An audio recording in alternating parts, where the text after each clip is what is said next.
आचार्य गुणभद्र ने आशा तृष्णा के ऊपर काफी गंभीरता से लिखा है। वैदिक ऋषियों ने जिसे माया कहा है, जैनाचार्यों ने उसे ही तृष्णा कहा है। और कबीर जैसे लोगों को भी लिखना पड़ा माया महा ठगनी, क्योंकि संसार की चीजें और संसार का आकर्षण कई बार सन्यास के रास्ते चले जाने वाले लोगों को भी पीछे धकेल देता है। और जो अपने गुरु भाई को संबोधित करने के लिए आत्मानुशासन की रचना की गुणभद्र आचार्य ने, क्या नाम था उनके गुरु भाई का? गुरु भाई कहिए, शिष्य कहिए, लोकसेन। लगता है कि उन्हें संसार की चीजों का कोई ज्यादा ही आकर्षण हो गया रहा और संबोधन करने में आचार्य श्री ने माया और तृष्णा छुड़ाने के लिए जबरदस्त संबोधन दिए। और इसलिए लगातार श्लोक इसी तरह के आ रहे हैं कि हे भाई, आशा छोड़ो, तृष्णा छोड़ो, संग्रह वृत्ति छोड़ो, और तुमने जो मोक्ष मार्ग पाया है, स्वरूप का बोध पाया है, स्वतत्व की पहचान की है, इसी की दृष्टि बनाइए, इसी में रम जाइए।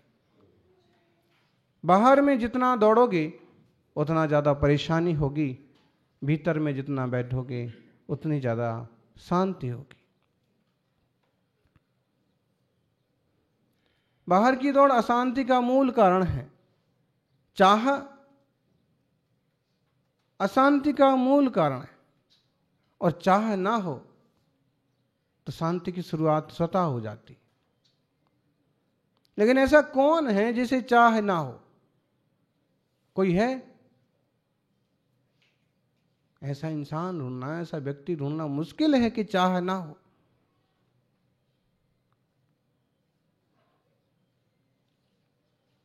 आजकल तो धर्म सभाओं में और तीर्थों और मंदिरों में भी लोगों को इकट्ठा करना है तो कोई प्रलोभन देना पड़ता है। पाद प्रक्षालन की भी बोली हो तो कहो, ये बोली जुड़ जाती है साथ में कि कलश आपको दे दिया जाएगा, थाली आपकी हो जाएगी, विधान पूरा होने के बाद कलश, मुकुट, माला, दुपट्टा वगैरह सब तुम्हारा। कोई भक्ति बस ही करते हैं बहुत लोग, लेकिन कुछ लोग ऐसे भी हो सकते हैं कि चलो ये सब मिल रहा है तो अपन जितना डोनेट कर रहे हैं उसमें आधा तो वसूल हो ही रहा है। चाह में आकर के भी ऐसा करते हैं कुछ लोग। बच्चों से भी जैसे सेवा कराना है, भैया वृत्ति कराना है, माँ बाप पाँव दबाना चाहते हैं तो उन्हें लोभ देते हैं, पैर दबाओ, चॉकलेट देंगे, 5 रुपये देंगे, 1 रुपये देंगे। और अब तो आप परीक्षा की बात भी करो कि अच्छे नंबर लाने की बात करो तो भी प्रलोभन देना पड़ता है कि अगर रैंक बनाओगे तो बढ़िया वाला मोबाइल, 4G वाला लैपटॉप, और अगर फर्स्ट आओगे 70% से ज़्यादा होंगे तो सामान्य वाला, और अगर उससे कम आए तो फिर कुछ नहीं। और इस तरह से चाह किसको नहीं लगी है? जीव जंतु जानवर भी किसी ना किसी चाह के पीछे ही तो दौड़ रहे हैं। जबकि जो चाह है, चाह ही एक तरह से माया है। और इस माया के माया जाल में, इंद्रजाल में बड़े बड़े साधु सन्यासी भी दौड़े फिरते हैं।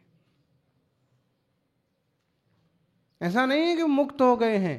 किसी को ख्याति चाहिए, प्रसिद्धि चाहिए, वर्चस्व चाहिए, या फिर सबसे ऊपर हमारा नाम चलता है, चलना चाहिए, इस टाइप की।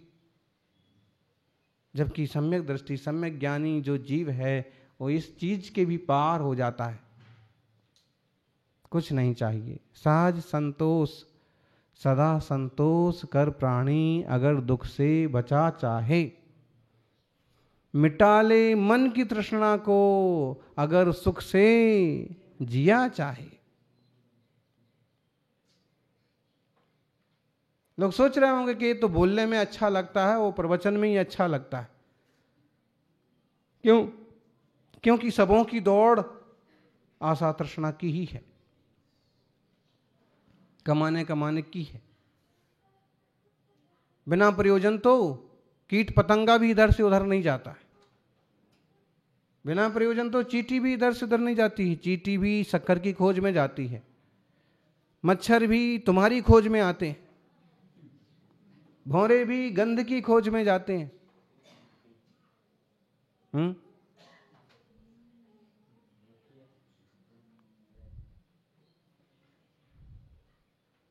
मक्खियां आती हैं, अपने हिसाब से आती हैं।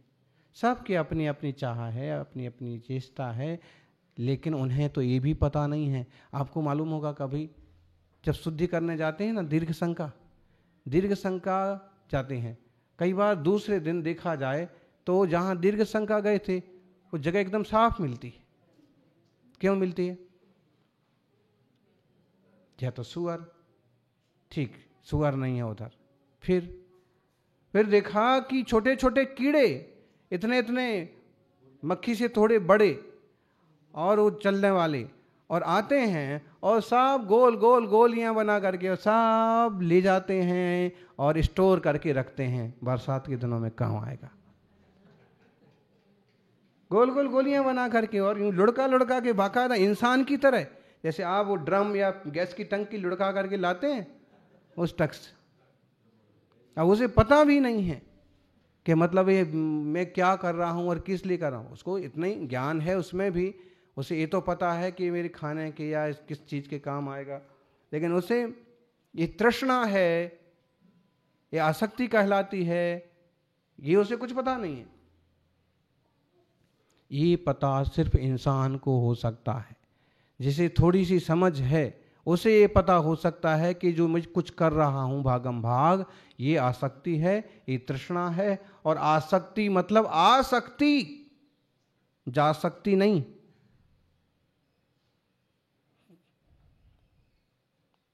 हृदय में एक बार आ गई तो उसे निकालना बड़ा मुश्किल है। श्लोक लिखा है कि भाई आशा को छोड़, और आशा को अगर तू नहीं छोड़ता है तो क्या क्या करना पड़ता है सो सुन।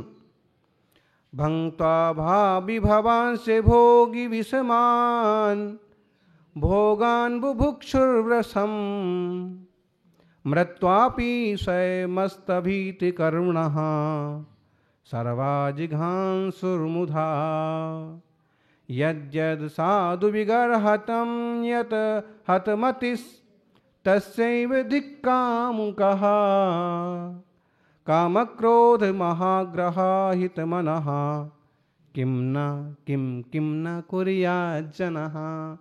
ये तो आया होगा ध्यान में, किम न कुर्यात् जनः। संस्कृत की लाइन आई ध्यान में, किम न कुर्यात् जनः, हैं भोगों के लिए, रुपयों के लिए, वस्तुओं के लिए ये जन, ये लोग, ये इंसान क्या क्या नहीं करते हैं, क्या क्या नहीं करते हैं? क्या बचा है जो नहीं करते?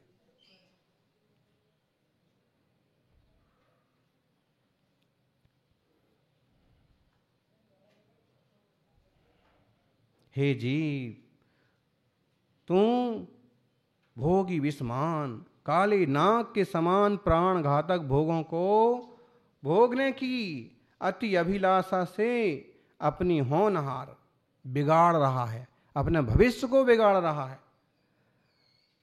अपंडित मरण करके, खोटा मरण करके व्यर्थ ही अपने आत्म सुखों का घात कर रहा है। तू अविवेकी, परलोक के भय से रहित, निर्दय, कठोर परिणामी तथा सज्जनों के द्वारा निंद वस्तुओं का अभिलाषी हो रहा है। कैसे भी करके चाहिए के चक्कर में वास्तव में जिनका मन काम क्रोध रूपी महाग्रहों के बस में है, ऐसे प्राणी क्या क्या कार्य नहीं करते। आपको मालूम है अंजन चोर की कथा? अंजन चोर आराम से अंजन लगा करके चोरी करता था और यूं निकल जाता था, पता ही नहीं पड़ता था।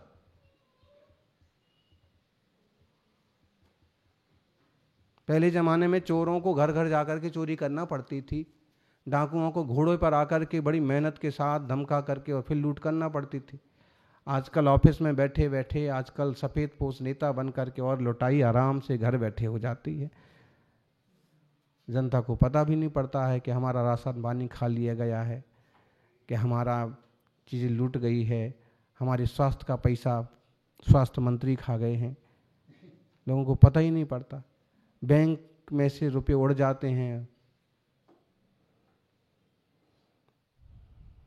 लेकिन अंजन चोर ऐसे नहीं करता था, क्योंकि उसके पास ये सब जो है सिस्टम नहीं था। लेकिन उसके पास उस जमाने का सबसे बढ़िया ये सिस्टम था कि उसके पास ऐसा एक अंजन था कि वो आंखों में लगाता कि अपने आप को गायब कर लेता और जहां जाना है वहां जाकर के चोरी करके निकल जाता। पता ही नहीं पड़ता कि चोरी कौन करके गया। और देश के लोग बुरी तरह से परेशान हो गए। सम्राट को भी खबर मिली। सम्राट भी करें तो क्या करें, समझ में नहीं आता है कौन आता है और कहां से आके निकल जाता। फिर वो बसंत सेना नाम की वेश्या से उसकी दोस्ती थी, उसे लगा हुआ था। और एक दिन रास्ते गुजरते हुए उसने देखा कि महारानी भी निकली हैं और उनका बड़ी महिमा है और उनके गले में जो हार पड़ा है बड़ा गजब का है। उसने देखा तो आभूषण प्रिया नारी, महिलाओं को आभूषण बहुत प्रिय होते हैं। कपड़े लो भी ये है, ये भी तो उपयोग में आए ना आए जोड़ जोड़ के भर भर के क्या है। आर्य का माताजियों से सीखो, केवल 2 ही साड़ी होती हैं, एक आज है, दूसरी रहेगी किसी श्रावक के पास, साधक के पास, वो कल पहनेंगे और पूरे जीवन भर अपरिग्रह की साधना। तो अनुपयोगी चीजें तो इकट्ठी करके ना रखें। उसके पास भी कोई कमी नहीं थी, लेकिन उसे ये हार चाहिए, ऐसा अद्भुत हार चाहिए। और जैसे अंजन शाम को रात को अमुक अमुक दिन कभी भी आता था, बहुत बार आता था। जिस दिन बिजी नहीं होता था उस दिन चला आता था, जिस दिन अपने काम धंधे में बिजी होता उस दिन नहीं आ पाता था। चोर का धंधा क्या? वेश्या ने कहा कि देखो जी, आप बहुत बड़ी बड़ी बातें करते हो कि इतना प्यार करके उतना प्यार करते हैं। हम तब जाने आपको कि हमें प्यार करते हो कि जब रानी के गले में पड़ा हुआ हार लेके आओ। अंजन चोर घबरा गया है, सांप के बिल में हाथ डालने की बात करती है। फिर भी स्त्री का मोह कहिए, उसके प्रति आसक्ति कहिए, उसने एक बार तो समझाया कि सब फिजूल का काम है, बहुत बहुत खतरे का काम है, मारा जाऊंगा मैं। तो भी उसने कहा कि इतना डरते हो, इसका मतलब मैं समझती हूं आप मुझे प्यार ही नहीं करते हो। यही होता ना, इसी ढंग से ही बातचीत होती है दुनियादारी की। अब क्या प्यार होता है, क्या फिजूल की बातें होती हैं। मौके पर सब छोड़ के भाग जाते हैं। उसने कहा कि इतने खतरे में मत डाल, नहीं, अगर आप मुझे वो हार लाके नहीं देते हैं तो हमारा और तुम्हारा रिश्ता भी खत्म। वेश्या को कोई कोर्ट जानने की थोड़ी ना जरूरत है कि तलाक लेना है, कि राजा को बोलना है, कि समाज को बोलना है। और इस तरह की महिलाओं का भी क्या है। उसने सोचा यार ये तो बड़ी गड़बड़ हुआ जा रहा। उसने कहा अच्छा ठीक, मैं लाता हूं। निकल गया, घुस गया अंजन लगा करके। लेकिन वो 9 लखा और गजब का हार था, हीरे लगे हुए थे, पहरा बैठा हुआ था। छोटी मोटी जो लाइटें उस जमाने में थी, मसाल थी, उसकी लाइट जरा सी आभूषण पर पड़ी, इतना बड़ा इतना सुंदर हार कहाँ छुपाए। छुपाया भी तो भी उसका एक आध हिस्सा बाहर झलका, उस पर लाइट पड़ी तो चोरों को लगा, पुलिसों को लगा, सैनिकों को लगा कि कोई चोर निकला। पाँव की भी आवाज आ रही है हल्की हल्की, और कुछ तो चमकता हुआ जा रहा है। ऐसा लगता है कि अंजन वगैरह लगा करके चोरी करने वाला कोई जा रहा। पीछे भागे, भागम भाग में उसका अंजन भी छूट गया। अब तो दिखने भी लगा सबके लिए, तो भी भाग करके शमशान घाट पहुंचा। फिर वहां पर वो पूरी कथा आप लोगों ने सुन रखी होगी, हैं? उसका एक छोटा सा सीरियल भी बना था, तो एक व्यक्ति पेड़ पर चढ़ता है, झूले में बैठता है, रस्सी काटने की कोशिश करता है, फिर नीचे उतरता है। अंजन ने पूछा कि क्या कर रहे हो? उसने कहा कि मैं विद्या सिद्ध करना चाहता हूं आकाशगामिनी, और ये हथियार नीचे गड़े हुए हैं। मैं झूले में जब रस्सी काटने की कोशिश करता हूं, एक बार नमोकार बोलूंगा, एक रस्सी काटूंगा, 108 रस्सी कट जाएंगी, झूला टूटेगा और आकाशगामिनी विद्या मुझे झेल लेगी आकाश में, अधर में, और उड़ा करके ले जाएगी जहां मैं जाना चाहूंगा। ये तुमको किसने बताया? हमारे मालिक ने, जिनदत्त सेठ ने। उनको विद्या है और वो तो जाते हैं सुमेरु पर्वत की वंदना को। अंजन ने कहा कि तू करता क्यों नहीं है? डर लगता है कि अगर मैंने रस्सी काटी और ना कोई विद्या आई और मैं मारा गया तो। उसने कहा चल मैं करता हूं। मंत्र क्या है? नमो अरिहंताणम, नमो सिद्धाणम, नमो वायरियाणम, नमो वज्रायणम, नमो लोहि सब साहुणम। जल्दी जल्दी चढ़ गया और मंत्र तो बोल गया, लेकिन ये दृढ़ श्रद्धा रखी कि सेठ भी हैं, सुश्रावक हैं, झूठ नहीं बोलेंगे। और एक साथ उसने रस्सियां काट दी, विद्या सिद्ध हो गई। आकाश मार्ग से आकाश मार्ग में रह गया, नीचे नहीं गिरा, मरा नहीं। विद्या ने पूछा कहां जाओगे? सुमेरु पर्वत की वंदना को। वहां गए। जिन सेठ ने वो विद्या बताई थी उनको नमस्कार किया, मुनि को नमस्कार किया, और ये बात पूरी तरह से समझ में आ गई कि संसार कितना स्वार्थी है। अपने स्वार्थ के लिए किसी की जान जाए तो जाए। आज तो मेरी जान गई थी, ये तो ये योग बन गया, इस निमित्त से मेरे प्राण बच गए। आज से चोरी चपाटी दुनियादारी का त्याग। सेठ को प्रणाम किया। सेठ ने कहा कि भाई गुरुदेव हैं, मुनिराज को वंदन करो। मुनि को प्रणाम किया, और जैसे ही धर्मोपदेश सुना तो संसार से विरक्ति हुई। घृणा तो हो ही गई थी, सब त्याग करके छोड़ करके वह मुनिराज बने। उसी भव में तप करके मोक्ष पधारे, सिद्ध हो गए। देखो तृष्णा की बस क्या क्या कर रहे थे, और जैसे ही तृष्णा का भेद समझ में आया तो पार हो गए। आत्मार्थी सज्जनों, दुनियादारी के विषय भोग हैं, काली नाग के समान हैं। थोड़ा तो इनका नियमन करो, थोड़ा तो संयमन करो, आसक्ति पर थोड़ा तो विराम करो, तो कल्याण होगा, मंगल होगा।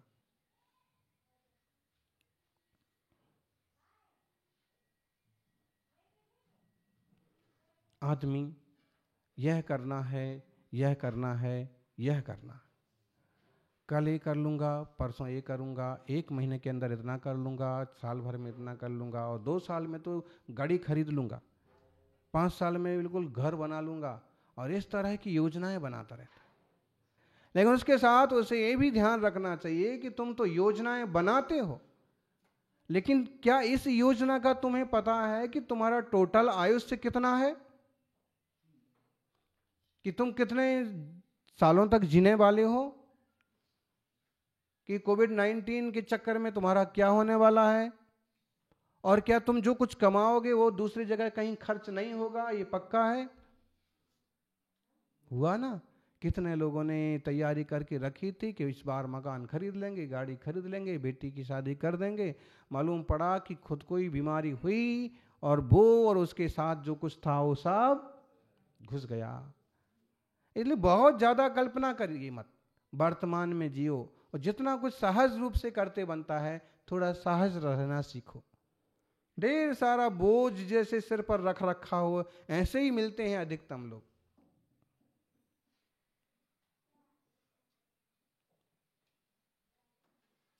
एकदम खुला हुआ चेहरा, शांत चेहरा, सहज रूप देखने के लिए मिलना भी मुश्किल हो जाता है, जबकि सहज आराम से रह सकते हैं। जो कुछ हो रहा है होने दो, और हमें अपने ध्यान में खोने दो। सहज रहना सबसे बड़ी कला है, समता भाव की कला सबसे बड़ी कला है। और मुनि राजों की साधना इसी चीज की साधना है। किस चीज की साधना? स्वरूप की साधना, परिणाम की साधना, अपने को तो संभालना है। जिनने अपने को संभाल लिया उनने सब कुछ संभाल लिया, और जो सबको संभालने के पीछे पड़े कई बार वो अपना ही बिगाड़ हो जाता है।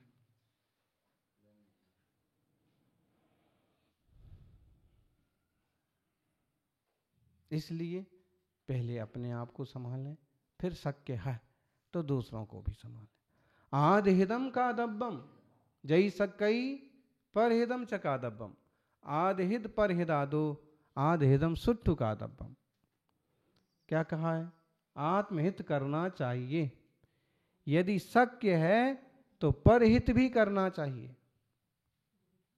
और आत्महित और परहित में से दोनों में से एक करने की बात आए तो सबसे पहले क्या करना चाहिए?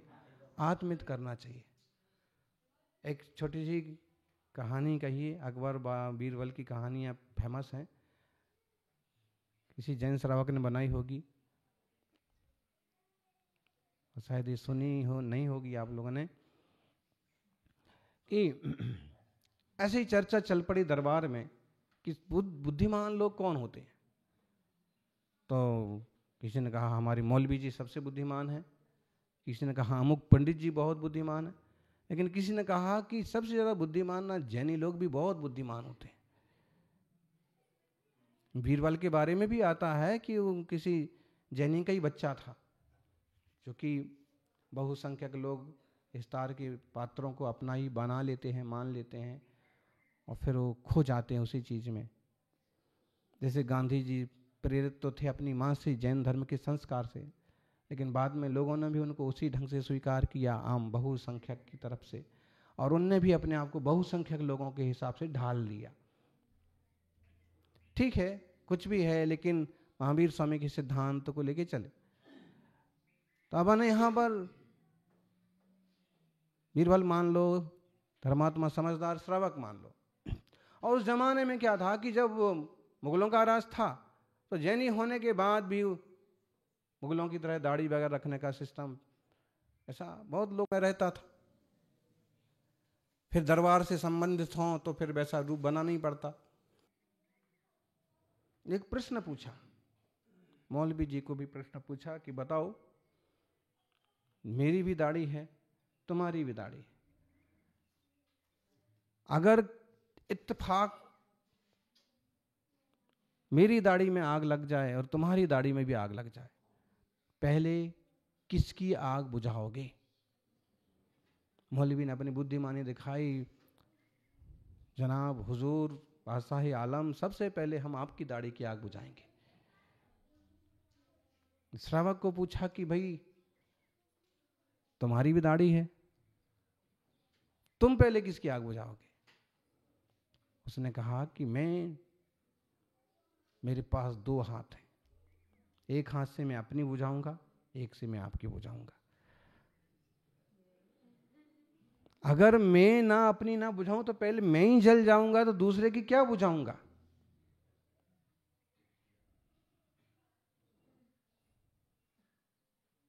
मैं खुद ही जल जाऊंगा तो दूसरे की, अगर मैं शक्य हूं, क्षमता है, तो मैं अपना भी हित करूंगा और आपका भी हित करूंगा।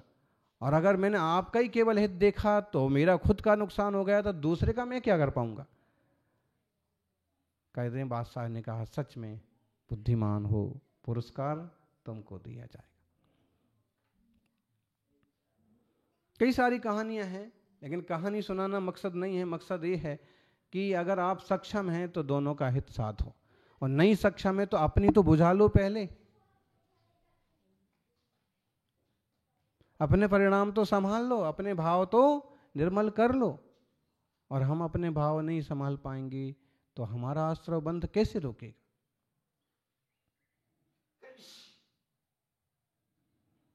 इसका ऐसा, उसका वैसा, उससे तो हमारा क्या लाभ और क्या नुकसान है, बोलो?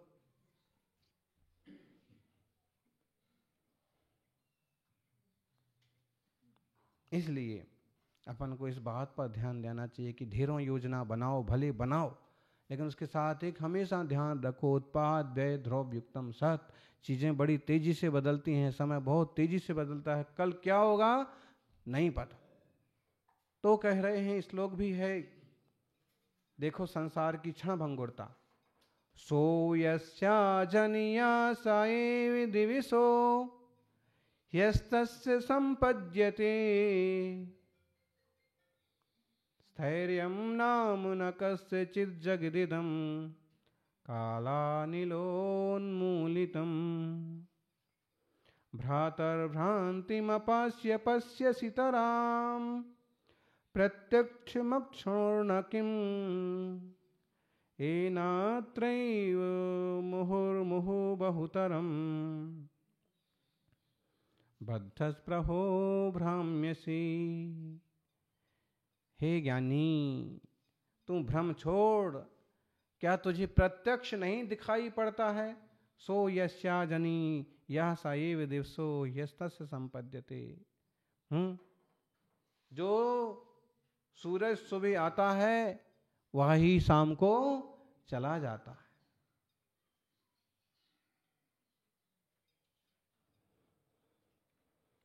यह जगत काल रूपी पवन के द्वारा निर्मूल किया जाता है। यहाँ कोई रंच मात्र भी स्थिर नहीं है, बदल ही तो रहा है, परिवर्तन हो ही रहा है। जो सूरज उदित होता है वो अस्त हो जाता है। इसलिए तू बारंबार जगत की आशा रख करके क्यों भ्रमण करता है? देख लो, आप खूब संग्रह करते हैं, खूब संग्रह करते हैं, लेकिन मौका आता है तो अपने लोग ही हाथ खड़े कर देते। इसलिए ऐसा करो कि जिससे लोगों का भी भला हो और अपना भी भला हो। केवल जो आपके परिवार से संबंधित हैं और केवल उनके लिए करते करते करते करते ही जान खपा देना कोई बुद्धिमानी नहीं है। परिवार में वरिष्ठ हैं, बुजुर्ग हैं, पूरा परिवार बनाया है, बड़ा किया है, पाला पोसा है, बड़ा घर है, सब चीज। 2 बेटे हैं, बेटों की बहुआ आ गई हैं, पोते हैं, पोती है, और अचानक से क्या होता है कि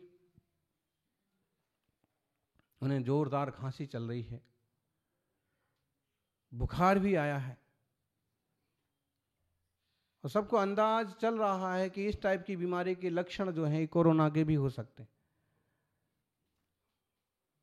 पत्नी ने थोड़ा थोड़ा शुरू में तो उपचार करने की कोशिश की, लेकिन जब चेक करवाया और ये मालूम पड़ गया कि कोरोना ही है, सारे के सारे लोग दूर हट गए। बेटों ने भी जाना बंद कर दिया, बच्चों को भी समझा दिया कोई नहीं जाएगा, और अभी तक जिस बढ़िया से रूम में थे उनको वहां से हटा करके, जिसमें कुछ फालतू सामान था और जिसमें कुत्ता,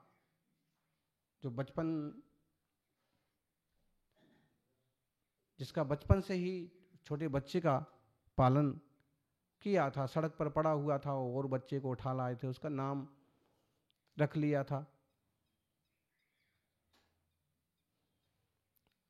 और उस रूम में जाकर के उनको, आप इसमें रहेंगे, उसमें 4 दी। खाने पीने का भी कोई ध्यान रखने वाला नहीं। 2-3 दिन बीत गए तो पड़ोस की एक बुजुर्ग महिला ने कहा कि भाई थोड़ा ध्यान रखिए। बच्चों ने कहा कि हम कैसे ध्यान रखें, हमारी फैमिली है। उसने उनकी पत्नी को कहा कि बहन जी आपको तो ध्यान रखना चाहिए, जिंदगी भर का साथ है, लेना देना है। उसने भी हाथ खड़े कर दिए, हम क्या कर सकते हैं, कैसे करेंगे, हमको भी बीमारी लग जाएगी, फिर पोते पोतियां भी हमारे पास आते हैं, फिर सब कुछ गड़बड़ हो जाएगा। कम से कम भोजन तो दे दिया करो, भोजन तो पास में रख दिया करो। इस पर थोड़ा सा उसका मन बना कि ठीक है। अब भोजन रखने के लिए दूर से रख करके उसको लकड़ी से सरका दिया। जब तक एम्बुलेंस, जब तक हॉस्पिटल के कोविड सेंटर के लोग लेके नहीं जाते हैं, तब तक तो ध्यान रखना पड़ेगा। थाली सरका दी। उन्होंने बड़े उदास मन से कहा कि रहने दीजिए, 2-2.5 दिन बीत गए हैं, रहने वाले आ ही रहे होंगे, भूख भी नहीं है, मुझे इसकी जरूरत भी नहीं है।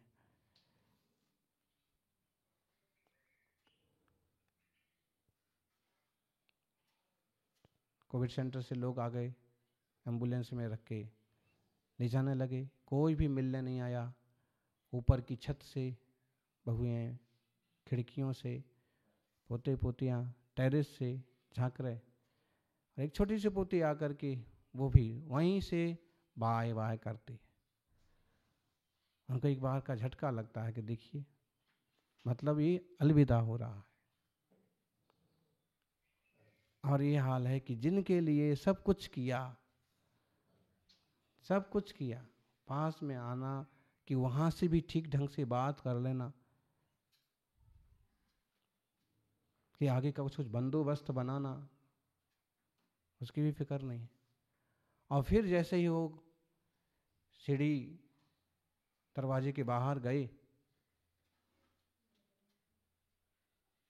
कि वो एम्बुलेंस में तो बैठे नहीं, कि उसकी भी हाथों हाथ श्रीमती जी ने साफ सफाई कर दी, घड़े भर पानी लुढ़का दिया, जैसे किसी के अर्थी उठने के बाद।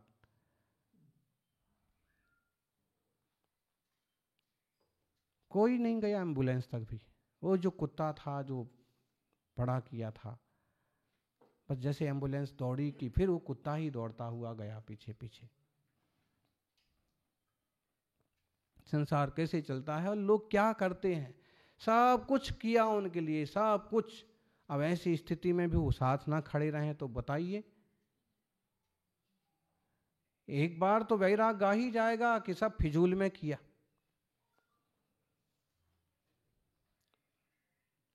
ले गए 14 दिन के लिए क्वारंटाइन, और सारी व्यवस्था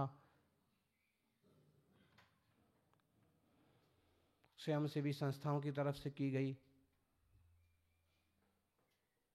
थोड़ा कुछ उपचार चला, योग संयोग कि उनके अपनी अच्छी सोच, अच्छे विचार के कारण से जब 14 दिन बाद उनकी रिपोर्ट आई तो स्वस्थ रिपोर्ट घर भी भेज दी गई कि पिताजी दादाजी स्वस्थ हैं।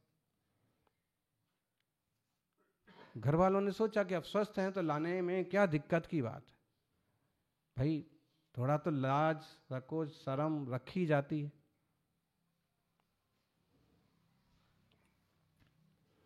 वो वहां आए, तब तक दादाजी, जो कुत्ता 14 दिन से वहीं बैठा था, आसपास मंडराता था, उस कुत्ते को लेकर के कहीं तीसरे रास्ते से निकल करके चले गए। घर वालों को नहीं मिले। फिर विज्ञापन छापा गया अखबारों में कि गुम गए हैं, और वो विज्ञापन उनने भी पढ़ा। जो इनके आने का, जो इनके रहने का, जो इनके पता बताएगा, उसको 40,000 रुपये का पुरस्कार दिया जाएगा। और पढ़ करके और वो उनको हंसी आ गई कि 40,000 रुपये तो मेरी मंथली पेंशन है, शायद इन्होंने पेंशन ही इनको मिल गई है, उस पर साइन कराना है, और इसलिए ये सारी खोजबीन। किस ढंग से दुनिया चलती है और लोग कितना नीचा तक सोच सकते हैं, और किस टाइप के भी लोग हो सकते हैं। इसलिए आप सबके लिए सब कुछ करते रहिए, फिर भी एक जगह अपने लिए खाली जरूर रखिए। घंटे 2 घंटे आत्मचिंतन के लिए, भगवान की भक्ति के लिए, एकदम निरासक्ति के लिए, निवृत्ति के लिए जरूर खाली रखिए।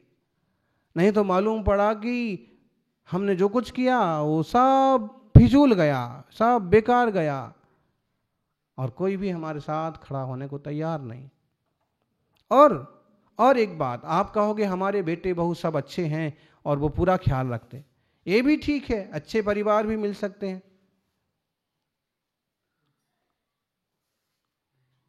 तो भी इस लालच में मत पड़े रहिए। क्यों? क्योंकि अच्छे परिवार, अच्छे लोग आपका साथ इसी भाव तक देंगे। जो परिणाम विशुद्धि होती है, जो निष्प्रहता और निर्मलता होती है, वो सब कुछ अपने लिए होता है। हम अपने लिए भी कुछ ना कुछ जरूर करेंगे, इससे मंगल होगा, इससे ही जीवन की ऊंचाइयां चढ़ी जाएंगी। ढेरों प्रसंग हो सकते हैं, और आप ये ना कहें कि महाराज जी परिवार से घृणा पैदा करा रहे हैं। आप परिवार से क्या घृणा करेंगे? सामने सामने घटना घट जाती तो भी आपको घृणा और वैराग्य नहीं होता। और एक बात ये भी है कि लोग कुछ भी करें, आप अगर एक समझदार, एक जिम्मेदार व्यक्ति हैं तो आपको अपने कर्तव्य करते जाना चाहिए, तो उसको हम मना भी नहीं करेंगे। लेकिन एक कर्तव्य पूरे होने के बाद, जैसे आदिनाथ भगवान ने देखा कि भरत बाहुबली सभी योग्य हो गए हैं और उन्होंने अपना राजपाट दिया और तपस्या के लिए निकल पड़े। ऐसे ही राजपाट हो ना हो, जो कुछ भी है जिम्मेदारी अपनी बेटों को सौंपो, परिवार को सौंपो और थोड़ा सा विरक्ति का मार्ग लेना। इसमें बहुत कुछ आ गया, इस बात को समझेंगे। सबका मंगल हो। जय बोलिए 24 तीर्थंकर भगवान की।